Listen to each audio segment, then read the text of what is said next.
Es una proyección social del hombre. Los dioses reciben ofrendas, necesitan ofrendas, se enojan si no se las dan.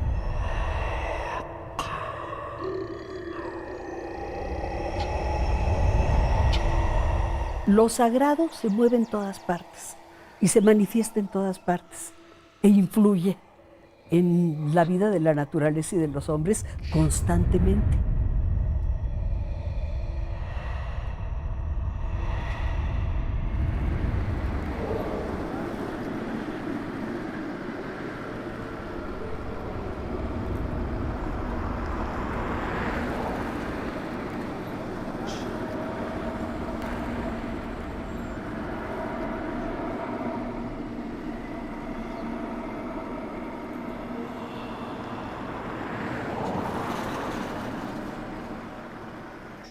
Hay que reunirse y encontrar los medios para que el hombre que formemos, el hombre que vamos a crear, nos sostenga y alimente, nos invoque y se acuerde de nosotros.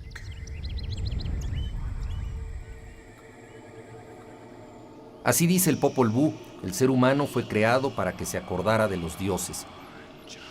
Primero, de acuerdo con la mitología, fue creado con barro, pero se disolvió con los diluvios. Después fue creado con madera, pero también se rompió. Finalmente fue creado con maíz. El Chilam Balam agrega que al maíz se le puso sangre de los dioses. La sangre humana proviene también de los dioses. Por eso, cuando se vierte, tiene ya un valor divino.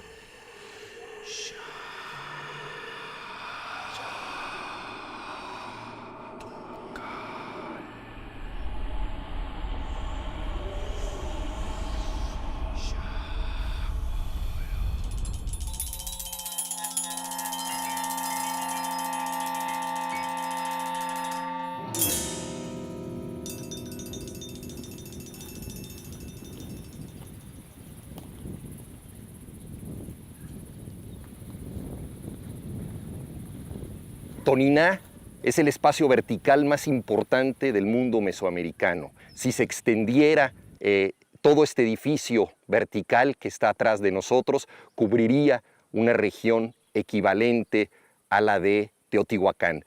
Esta no se llama la ciudad de los dioses, sino la ciudad de las casas de piedra. Pero para los mayas, las piedras también son dioses.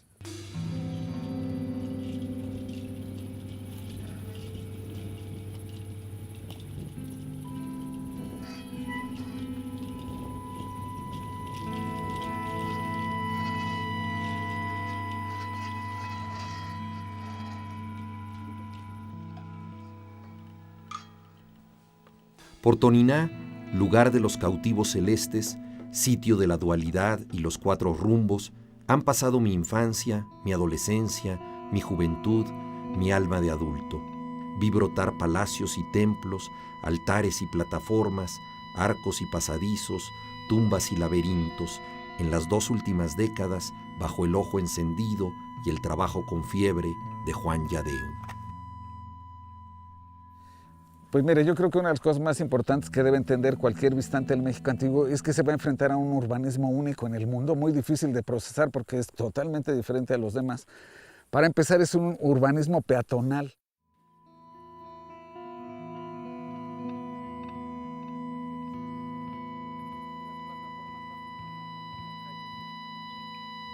Y la disposición del espacio tiene que ver como con un mapa del cielo, ¿no? Exacto. Sí. El elemento fundamental que también está detrás, como decía el doctor Kirchhoff, es que hay una concepción cósmica de los que están creando esto, ¿no? Ellos están seguros que así como allá arriba está caminando el Sol, la Luna y Venus, están seguros que la Tierra es uno de ellos, ¿no? Es uno que está jugando con ellos. Por eso constantemente están checando los movimientos del cielo, sobre todo del Sol, para saber si es que hay algo que vaya a repercutir aquí. Porque además es evidente que el movimiento solar, lunar y de Venus es el que les permitía a ellos todo su sistema agrícola, ¿no? Tener una serie de calendarios que lo que se movía en el cielo les avisaba qué hacer aquí en términos de agricultura.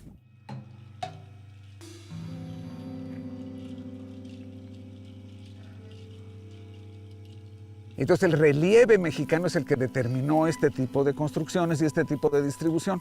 Si uno compara el relieve del México antiguo con el relieve de Egipto o de otros lugares, se da cuenta que el relieve de México es de montañas, ¿no? Somos el país que más montañas tiene en el mundo. Incluso hay geógrafos que dicen que si se expandieran las montañas somos más grandes que Asia. Entonces estas montañas hacen que en infinidad de lugares de México se hagan valles, se hagan receptáculos donde están puras montañas y el cielo. Entonces el orden del cielo empieza a ser muy fácil de identificar en el horizonte con los accidentes naturales, ¿no? Entonces por eso ese mundo de montañas nos heredó este mundo de pirámides. De pirámides, ¿no? Que son réplicas de alguna manera de lo que es una montaña y el camino hacia el cielo.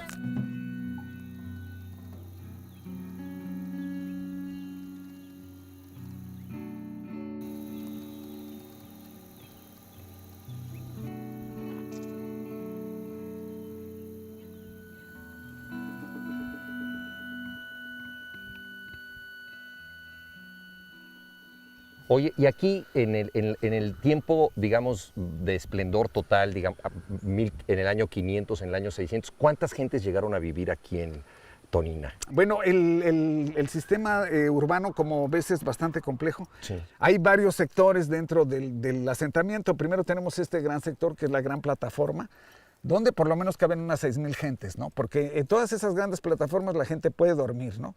Uh-huh. Y luego tenemos un centro de asentamiento muy concentrado en la parte norte, que llega a 1 kilómetro hasta la parte oeste, ¿no? Y por lo menos calculamos que habría 10,000 gentes en el momento de máximo apogeo, aquí pegadas. Sí. Pero en cuanto cerrito ves, hay una comunidad, ¿no? Había alguna comunidad agrícola.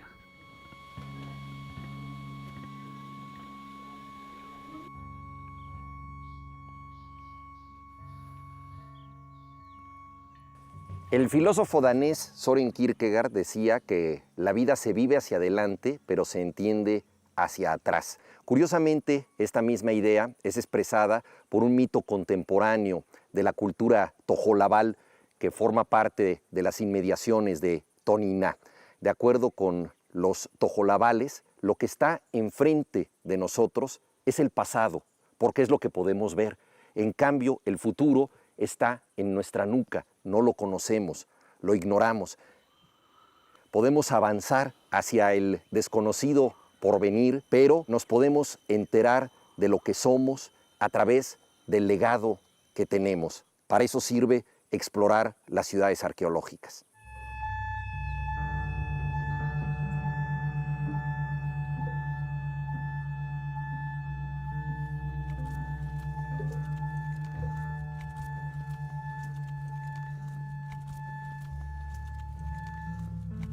Todas las pirámides importantes tienen 4 escalinatas, ¿no? Pero de esas 4 escalinatas, 3 escalinatas llegaban a pared, no había puerta, solo una se entra por la puerta. O sea, de tal manera que 3 son de carácter calendárico. Entonces todas las construcciones del México antiguo que tienen 4 escaleras, solo una es de acceso, lo cual viene a demostrar otra vez que se trata de un urbanismo ritual que había que recorrer, pero más bien con un sentido ritual que por llegar a un lugar, ¿no? O sea, la pirámide de al lado tiene 52 escalones por lado. O sea que si recorres los 4 lados, ¿no? Ya pasaste por el calendario de 108. Y si recorres 9 veces la escalera te da 364, ¿no?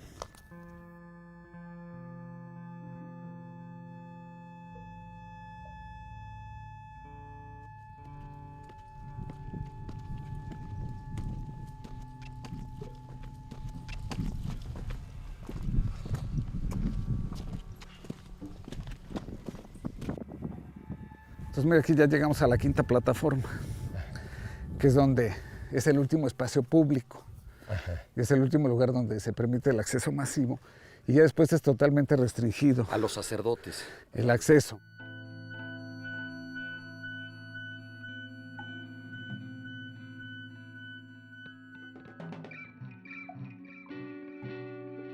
Aquí que estamos en la 5ª plataforma es muy interesante porque están los 3 templos más antiguos estos, que están dedicados a la caza y la recolección y a la chamanería, a los chamanes, ¿no? Tenemos a las representaciones del dios Venus, ¿no? Es el dios de la dualidad, Venus de la mañana y Venus de la tarde, ¿no? Sí. Ya en la 6ª plataforma tenemos los 4 templos dedicados al sol, y en la séptima los 4 templos dedicados a la luna.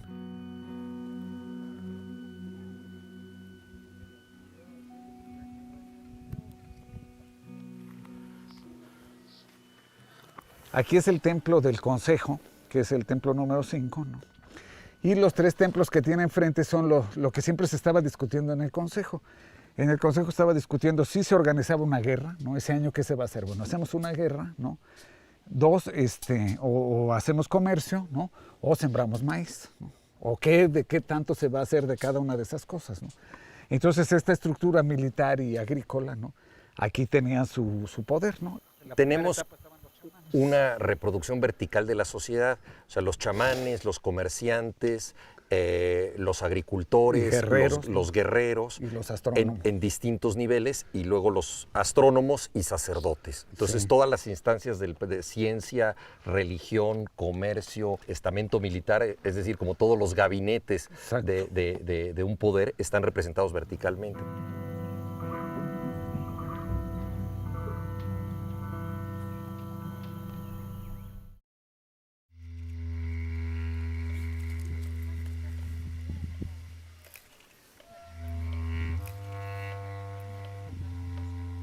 La mayoría de las ciudades prehispánicas tenían una parte más rica orientada hacia lo que sería la salida del sol. En el oriente, donde surge la luz, estaban los palacios principales. Y en el poniente, en el lugar donde el sol se pone, la zona de sombra y del crepúsculo, estaban los pobres.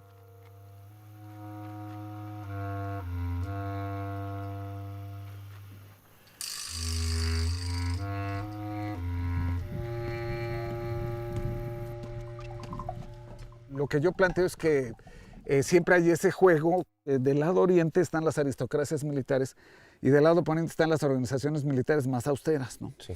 Entonces había una relación en el poder entre esas 2 organizaciones, siempre en conflicto, ¿no? Entonces por eso en muchos lugares se ve como el lado oriente es el lado que está lleno de riquezas, lleno de escultura maravillosa, y el poniente es ágrafo, no tiene nada. Entonces, si vemos aquí en Toniná, también el templo 1, por ejemplo, que está en el oriente, ahí fue donde encontramos las esculturas más maravillosas. En cambio, el edificio del poniente que exploraron los franceses, ahí no había nada, es totalmente austero, ¿no? Tiene que ver obviamente con el movimiento solar, ¿no? Pues el oriente es el amanecer, la luz que comienza, ¿no? El nuevo brillo de cada día, y en cambio el otro es el crepúsculo, ¿no? La noche, la parte más austera.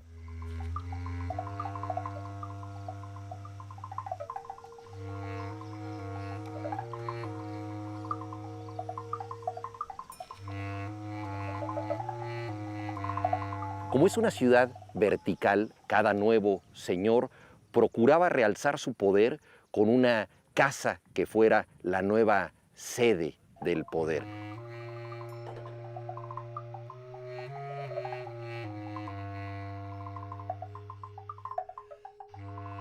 En la parte oriental de la ciudad hay una especie de descompensación del cosmos, porque ahí esta representación del cielo es mucho más imponente, mucho más fuerte.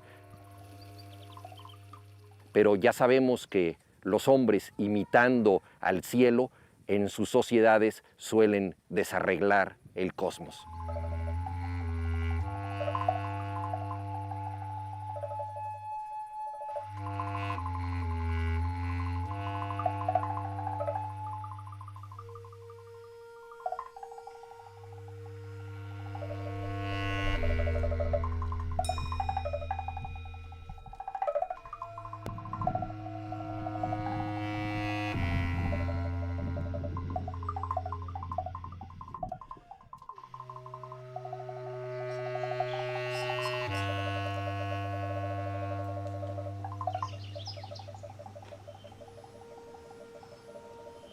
Y aquí era donde vivía el gobernante plenamente, ¿no?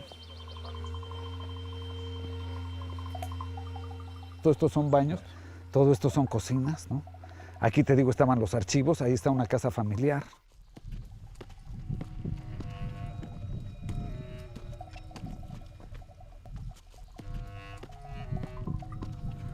Aquí está su water, ¿no? Su instalación sanitaria, que es tipo oriental, ¿no? Ahí estaba el depósito de agua y aquí está para todas sus necesidades, ¿no? igual por acá los líquidos y los sólidos por esa parte. Entonces este era su baño, su cocina, ¿no? O sea que estaba todo lo que él necesitaba.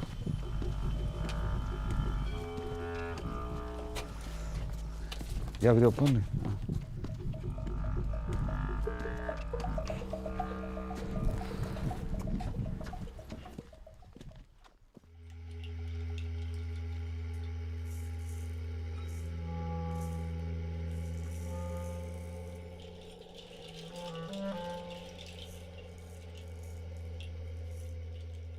¿Qué podríamos leer más básicamente ahí? Acá dice que han pasado 9 años y 4 meses desde esta fecha, que es 12 IMIX, ¿no?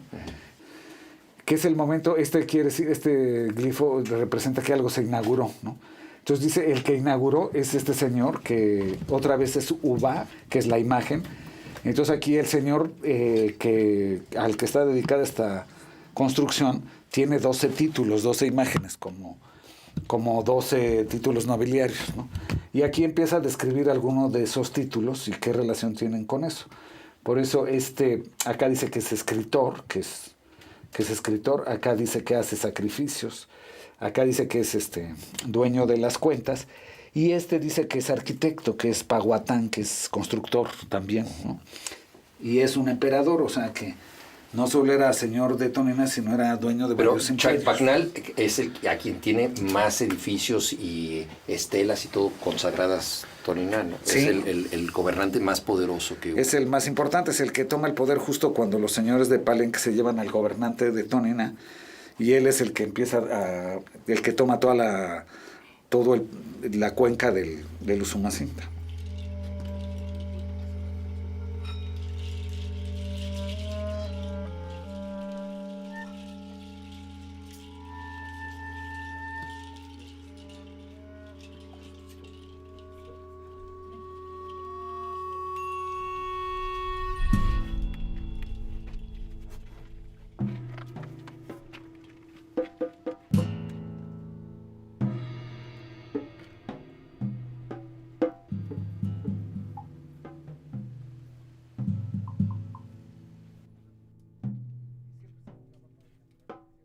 Aquí tenemos al señor de Tonina y este es otro. Es su nieto. Es su nieto, ¿no? Es de su dinastía, sí. Pero estaría representando a uno de los divinos gemelos, ¿no? De los gemelos prodigiosos del Popol Vuh. Aquí en todas las inscripciones de Tonina, todas empiezan por esta referencia. Esta es la letra U y esta es la tusa que se llama Ba. Entonces la U es Venus, ¿no? Entonces ahí dice Uba. Pero ya Uba junto ya no es el Venus o la tusa, sino quiere decir imagen, ¿no? Entonces acá dice la imagen y acá dice Piltzin, o sea, Piltzin es juguetón, chamaquito. Entonces dice la imagen del jugador de pelota, o sea, esta. Dice que tiene 20 años de muerto, aquí está un tun, ¿no? Que era el antiguo Batab de acá. Batab es como emperador, esto es Batab, ¿no? Y acá está su nombre, esta es la orejera de Chac, el hueso de Bac, y este es el maíz joven, tierno, entonces Chac Bacnal, ¿no? Acá dice Po, señor de Po. Y está vivo, está jugando contra alguien que murió que tiene y regresa. 20 años muerto. Tiene 20 años muerto, regresa del inframundo con este ciclo que había entre las figuras que se iban, pero podían volver del inframundo. Ajá, y juega con su nieto la partida esta inaugural, ¿no? ¿Y se sabría cuál de los dos gemelos es, Hunapú o Ixbalanque? Bueno, aquí claramente él es Ixbalanque y él es Hunapú, ¿no? Porque el que triunfa es Ixbalanque. Me encanta que digas claramente, porque eso es algo que tú sabes y que espero que nos expliques. Pero porque siempre sabemos que en todos los relatos del Popol Vuh y en todas las inscripciones y en todas las esculturas, Hunapú muere en el transcurso del juego y el que gana finalmente es Ixbalanque, ¿no? Hunapú pierde la cabeza, por eso es que en la última jugada Ixbalanque se pone de acuerdo con unos sapos que van a representar la cabeza de Hunapú. Entonces corren, ¿no? Y un conejo también se hace pasar por la cabeza de Hunapú por una pelota. Pero sabemos que Hunapú muere.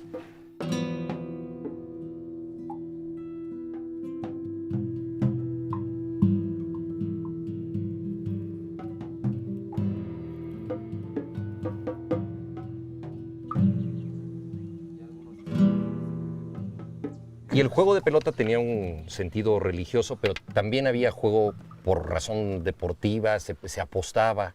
en el juego de pelota, era recreativo, había muchas implicaciones, por ritos de fertilidad también. El juego de pelota era una unidad de reproducción de todas las necesidades del Estado, ¿no? Para empezar era un teatro, era donde se hacían las representaciones, por ejemplo, como esta, donde se representaba entonces cómo se da origen al universo por ese juego de señores, ¿no? Era además un lugar donde evidentemente todo el mundo tomaba conciencia cósmica, también tenía elementos lúdicos, ¿no? También se hacía juego con él y siempre se jugaba para inaugurar cualquier cosa. Y no necesariamente conducía al sacrificio el juego de pelota, podía haber juego de pelota sin sacrificio y tampoco necesariamente el que era sacrificado era uno de los que jugaba, podían ser prisioneros de guerra, podrían ser otro tipo de personas. Claro, lo importante que hay que tener en consideración es que según la idea de los antiguos mexicanos, todo tenía vida, y todos los edificios tenían vida, entonces debían nacer un día, y el día que nacían, pues tenían que nacer entre sangre, como en un parto, ¿no? Entonces, por ejemplo, ese edificio, vamos a suponer, va a vivir 260 años o 52 años. Se le asignaba una vida, entonces cuando llegaba el tiempo de su muerte mataban al edificio, ritualmente le rompían partes, escaleras, accesos, lo enterraban y construían un nuevo edificio.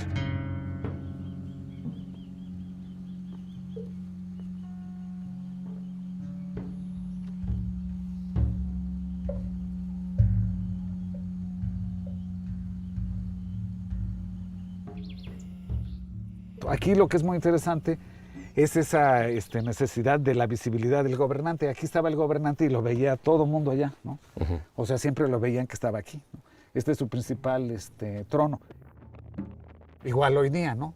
Me acuerdo que un día no sale Fidel Castro y ya se murió, que no sé qué, ¿no? Todo el tiempo tiene que estar ahí en la conciencia colectiva, ¿no? Sí, pero en tiempos anteriores a la televisión tenía que hacerse presente, ¿no? Claro, de esta manera. Entonces aquí todo el pueblo estaba viéndolo a él constantemente.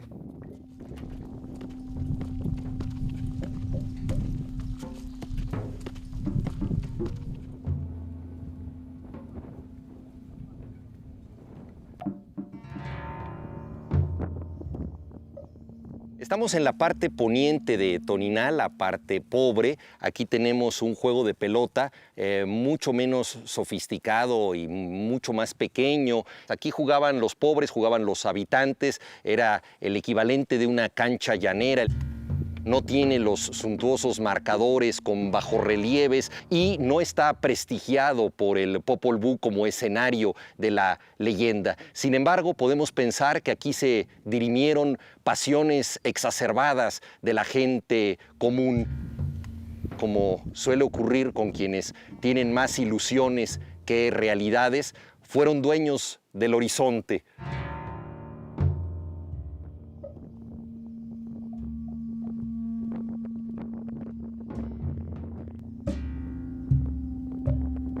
Bolita, por favor.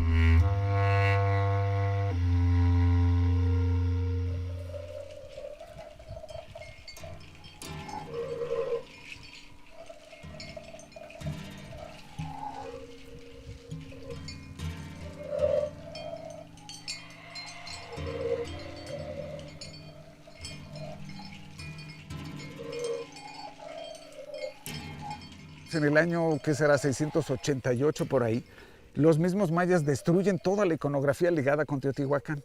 Todo, absolutamente todo lo que tuviera elementos teotihuacanos, ¿no? Por ejemplo, el símbolo de la guerra de Tlaloc, cualquier elemento teotihuacano fue roto y enterrado en el Palacio del Inframundo, ¿no? Y todo el edificio había sido destruido en sus bóvedas, que tiene más de 100 metros de bóvedas, y habían ido dejando pedacitos de escultura.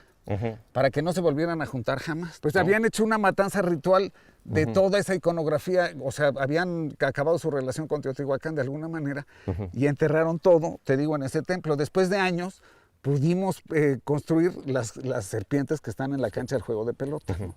Entonces se ve que después de que las fuerzas de Palenque se llevan al señor de Toniná, aquí hay una revuelta interior también, porque se destruye toda la iconografía previa.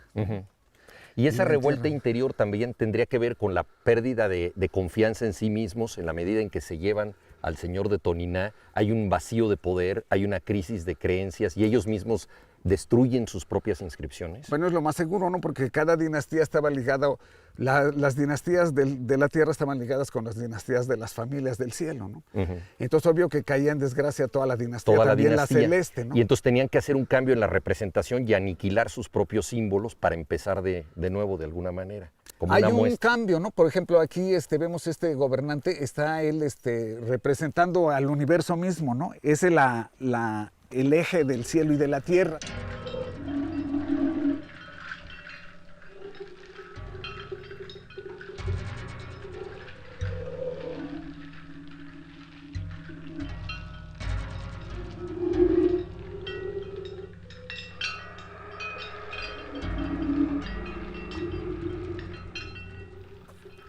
Este es del año 580 después de Cristo. Que es la época de esplendor, ¿no? De máximo esplendor arquitectónico, artístico y todo. Aquí se ve cómo está sosteniendo a la eclíptica con las serpientes estas que son Libra y Escorpión, por donde atraviesa Venus el cielo. Sí. Este tipo de traje es destruido por completo hacia el año 580, 600 después de Cristo. Y ahora todos los gobernantes están disfrazados de jugadores de pelota, ¿no? Se ve que hay un cambio total en todo, ¿no? Ahora, los jugadores de pelota, que son los soldados, son los que han tomado el poder total, ¿no?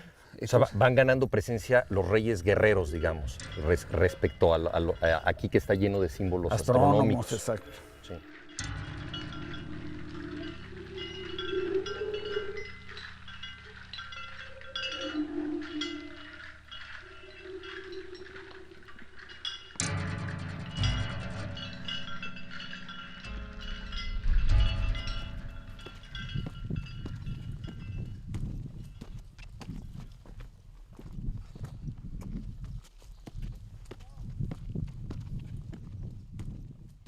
En primer lugar, lo interesante de este mural, que se llama Las Cuatro Eras, ¿no?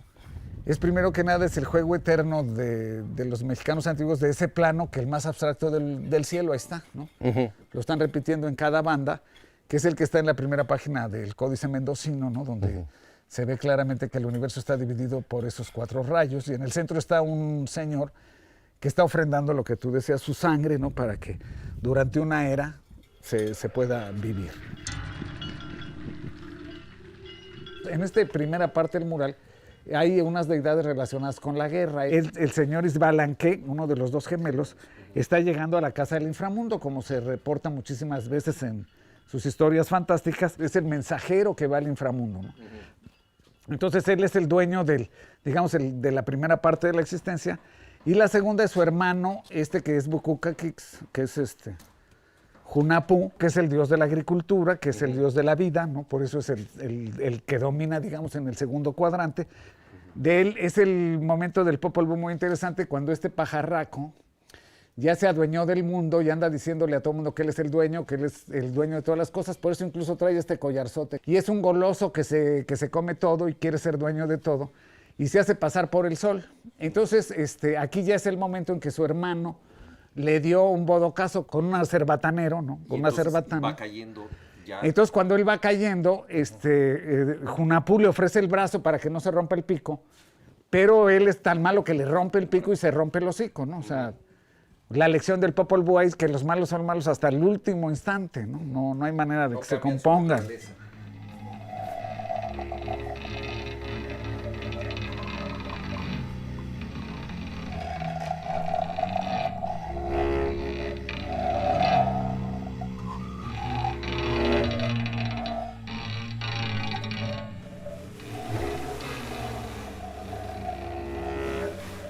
La figura que está hasta arriba, en esta forma así como de estela, ¿cuál es esta? Es un sol muerto. Ya, porque es una calavera y eso parecería plumas, como un arco de plumas. Son igual acá, ya. Son las plumas que es sangre, ¿no? Pero están representadas como plumas.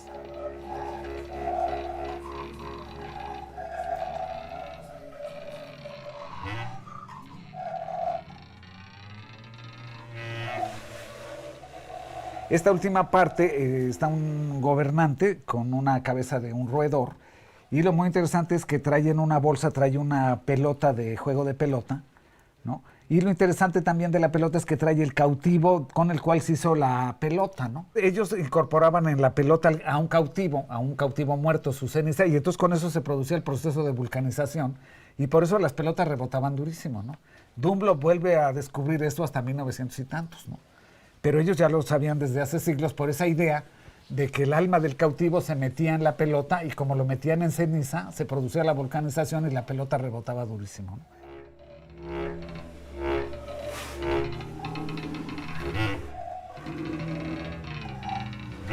Y hablando de luchas de poder, la gran pugna con Palenque era por el control del agua, la cuenca del Usumacinta. Exacto. Eso era decisivo, una guerra por el agua. Bueno, más bien una guerra que tenía que ver con el agua en el sentido de que aquí es donde se está formando toda la cuenca del Usumacinta, ¿no? Entonces baja el río y toda la cuenca del Usumacinta era la que alimentaba a Palenque. Entonces cuando empieza la guerra contra Palenque, lo primero que hace Tonina es empezarle a acercar toda la cuenca, ¿no? Que además es que geográficamente Palenque está muy bien o muy mal localizado, porque simplemente como hace Tonina, destruir los reinos de la cuenca ya lo bloquea por completo de todo el resto del Imperio Maya, ¿no? Queda aislado. Queda aislado de Copán, de Tikal, de Calakmul, de todo, ¿no?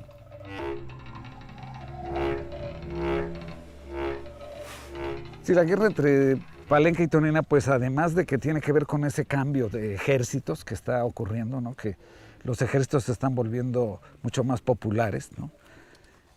También tiene que ver la guerra entre Tonina y Palenque. ¿Qué se hacía? Los de Palenque se ve que cuando Chambalum quiere inaugurar nuevos edificios y ser mucho más importante que su padre, con su hermano, ese que es el jaguar amarillo, es que decide venir a tomar Tonina para tener recursos para hacer grandes templos allá, ¿no?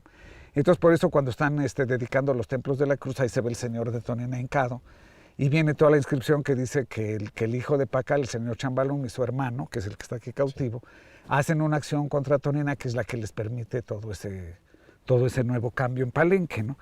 Entonces ahí por eso empezó la guerra, ¿no? Porque el nuevo señor de Palenque necesitaba dinero y esclavos para superar la obra de su padre.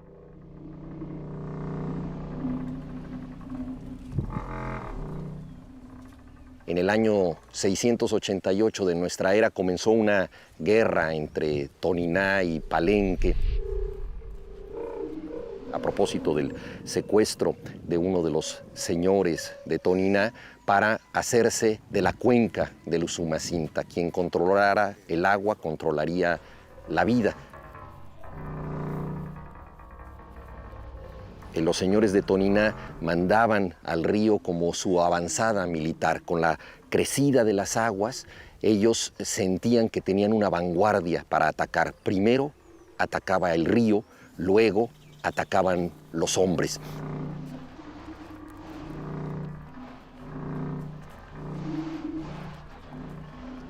Si le pega el ciclón a Palenque, pues sobre Palenque. Si le pega el ciclón a... O sea, era el DN3 al revés. No tenían espías en cuanto sitio arqueológico hay acá que les venían inmediatamente a decir qué estaba pasando, ¿no?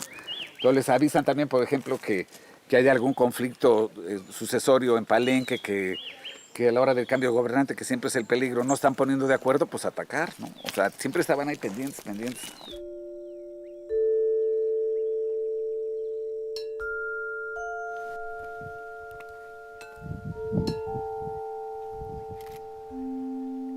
Una vez establecidos los estados mayas, empezaron las pugnas por el poder, los de Palenque contra Tonina, contra Tikal, constantemente acosados y luchando por el predominio.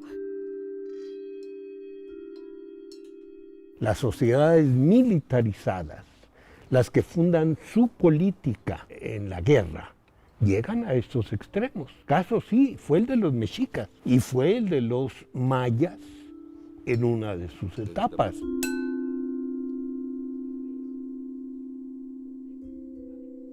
En el 2010 se encontró esta tumba, que es muy importante de acuerdo con el arqueólogo Juan Yadeum, por lo siguiente. Forma parte del declive ya de Toniná, es el momento de militarización en donde la civilización maya ya es sustituida por una civilización guerrera, una civilización tolteca. Va decreciendo la ornamentación y las inscripciones y se vuelve más austera la representación. Podríamos hacer una asociación significativa pensando que cuando la cultura empieza a borrar sus signos y cuando florece la militarización, empieza el declive de una sociedad.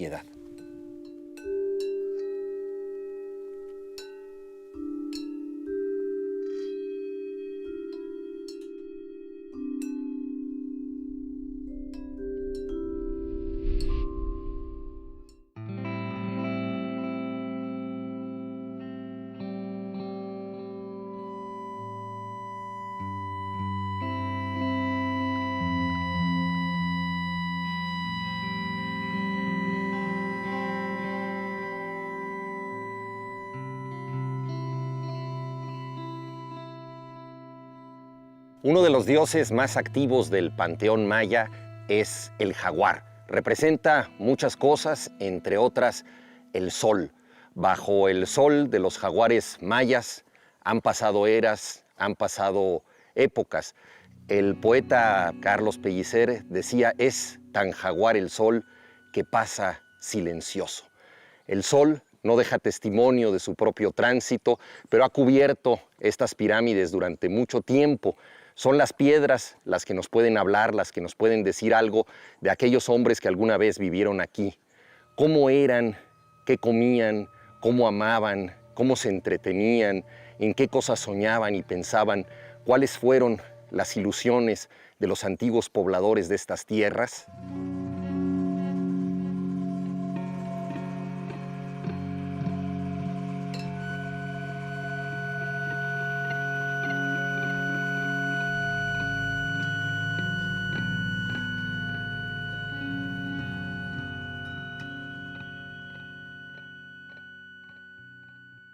La parte más antigua, digamos, de su religión o de su conocimiento es el chamanismo, ¿no? Sí. Por eso es una religión también muy popular, por eso está aquí a la entrada de la quinta plataforma. Ahí se reunían los chamanes a decidir si se iban de recolección o de cacería, ¿no? Los chamanes tenían que soñar, ¿no?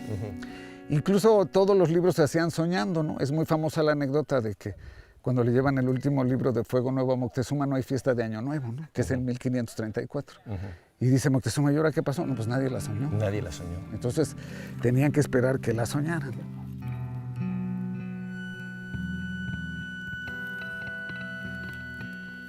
En su periodo de esplendor, Toniná llegó a tener hasta unos 10,000 habitantes. Todos subían hasta esta parte de la pirámide y presumiblemente todos soñaban en las noches. Pero había soñadores profesionales. Este es el templo de los que sueñan. Para los mayas, el sueño tenía un valor profético, adivinatorio, aquello que desaparecía en el pasado o que no se podía recordar, podía recuperarse a través del sueño. El inconsciente tenía un papel funcional entre los mayas.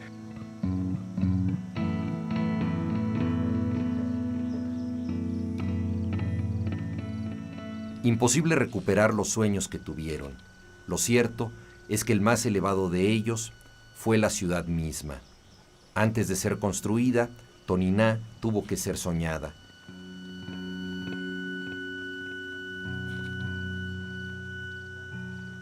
¿Cómo preservar su aventura en piedra?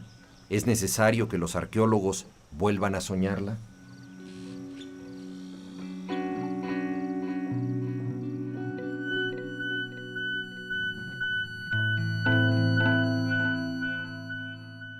Hay distintas escuelas de reconstrucción arqueológica. Algunas prefieren conservar todo tal y como se encontró, es una escuela más purista. Otras prefieren retocar para que se sepa y se entienda lo que pasó antes.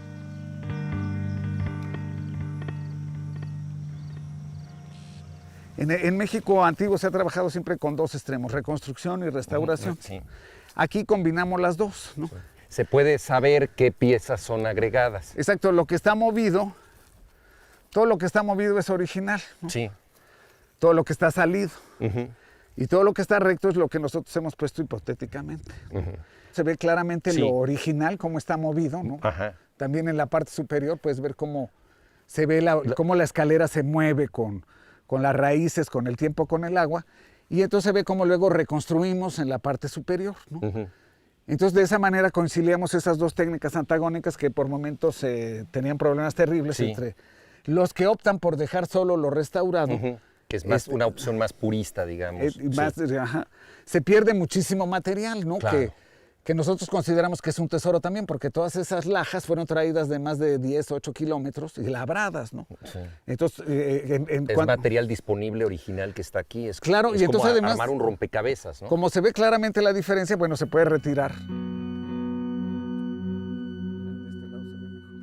Es una arquitectura de gravedad, muy distinta a la arquitectura normal, porque aquí todo se detiene por su propio peso. Entonces la única manera que realmente se detenga la estructura a largo plazo es que tenga una estructura completa, ¿no? Porque es la que permite que todos los componentes... Un elemento compensa al otro, claro, entonces tiene que estar completo. Y uno soporta al otro, ¿no?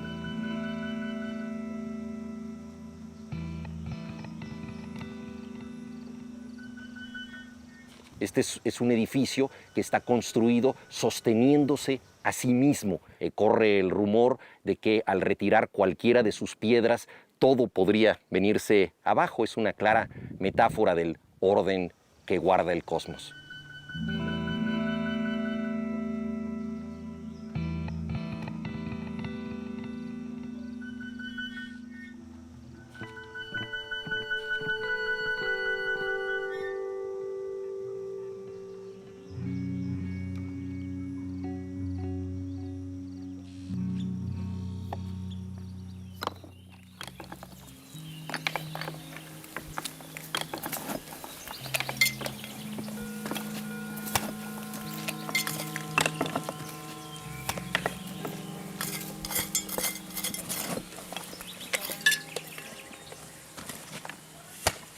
Aquí estamos trabajando en que es el templo más importante de la antigüedad, que luego le taparon todo este lado, ¿no?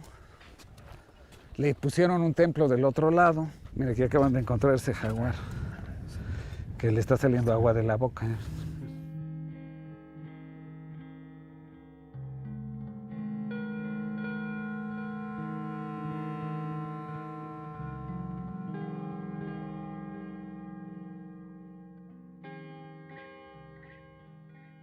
A este templo aquí le hicieron este relleno, le pusieron este muro, ¿no? Pero ya perdió su importancia. Todo ese lado, ¿ve? Sobre ese lado le construyeron Entonces se ve como primero este templo controlaba todo, tenía el control total del poder y luego se expande a 4 templos, ¿no?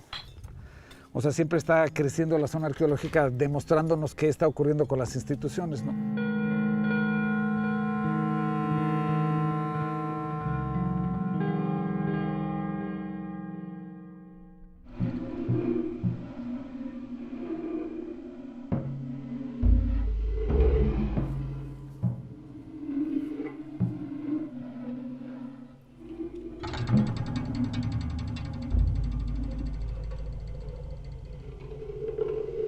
Este es un típico arco triangular maya. Para los mayas, el arco triangular servía a propósitos arquitectónicos, pero también a propósitos simbólicos. Demarcaba el paso de una realidad a otra. Esta es la puerta de entrada al templo del inframundo. Por aquí salen los señores que han muerto, pero siguen con vida en Xibalbá, el reino de los muertos, y vienen aquí a reclamar su suerte y su fortuna.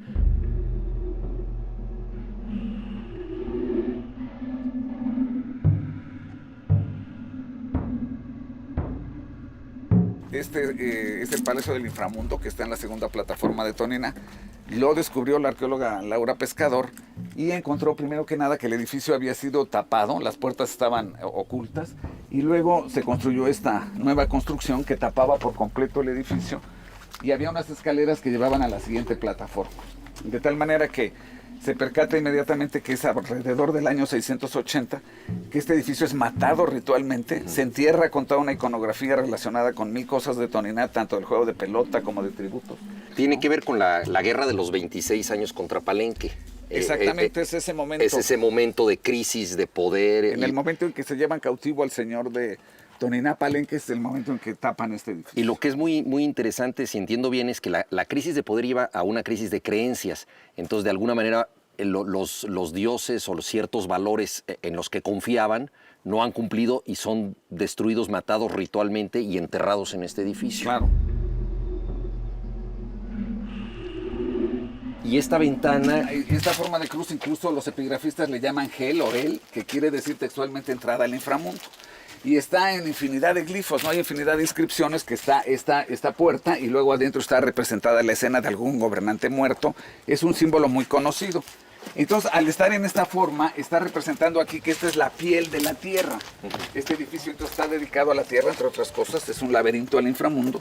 Es la piel de la tierra y las ventanas en forma de gel son la entrada al inframundo. Pues vamos a entrar al inframundo.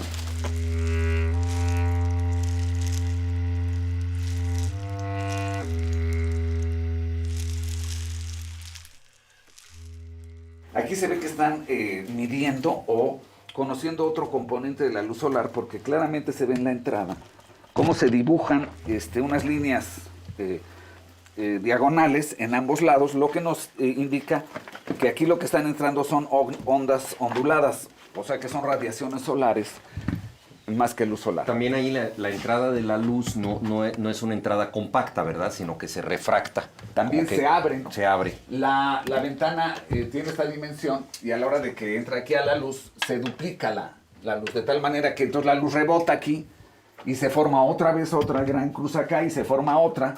El día del equinoccio, cuando la luz solar casi entra hasta el primer escalón, se ve como hay por lo menos 5 rebotes, ¿no? Que se ve sobrepuesta las cruces, y en el piso se marca una especie de sucesión de triángulos que indican seguramente la piel de la serpiente.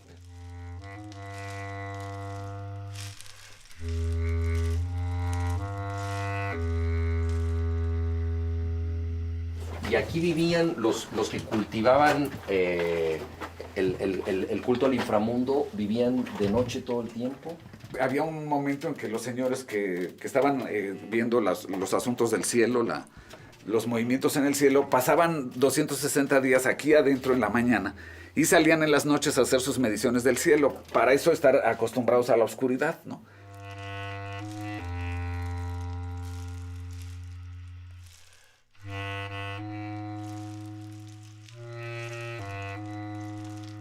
Recluidos entre estos muros, los astrónomos mayas hacían que sus pupilas se agrandaran. Se acostumbraban a la sombra para volver de noche a la intemperie con la mirada lista para cazar estrellas.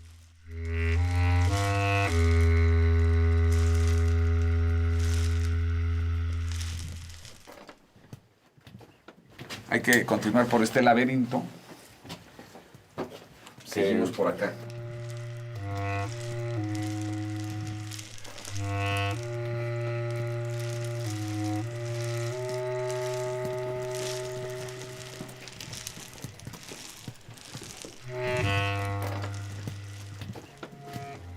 Y finalmente al fondo está el trono donde estaban sentados los señores de la infamia. Aquí. Es este de aquí. Pues ve, ahí ya era, seguramente es una especie de recámara. Cuesta trabajo pensar que estos pasillos sean un palacio, pero lo eran. O sea, esta era la recámara del señor.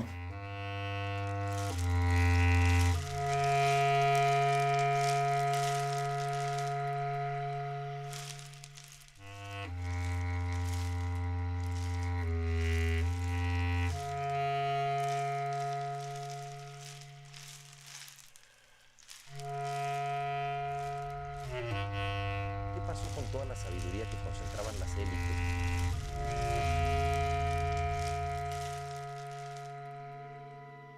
Las élites que sabían astronomía, agricultura. Desde el principio que empiezan a desaparecer las élites mayas, las partes del pueblo se quedan acá. Y ya se quedan en forma de cacicazgos, pero siguen teniendo de manera verbal todo lo que los otros tenían de manera escrita. Quizás no tan rico, pero sí conservan mucho de eso hasta que llegan los españoles, e incluso hasta que llegan los antropólogos a principios del siglo pasado y recuperan toda la información que ellos se saben de todos los ritos relacionados con la naturaleza.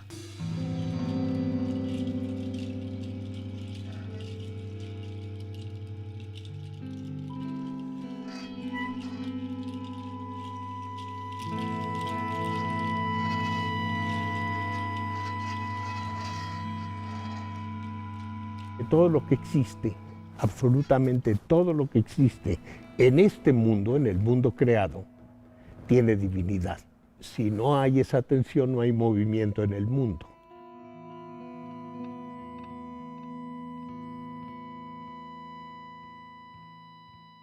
El ser humano en el periodo maya no distinguía lo sagrado de lo profano. Todo, de alguna manera, era sagrado. La divinidad estaba en todas las cosas.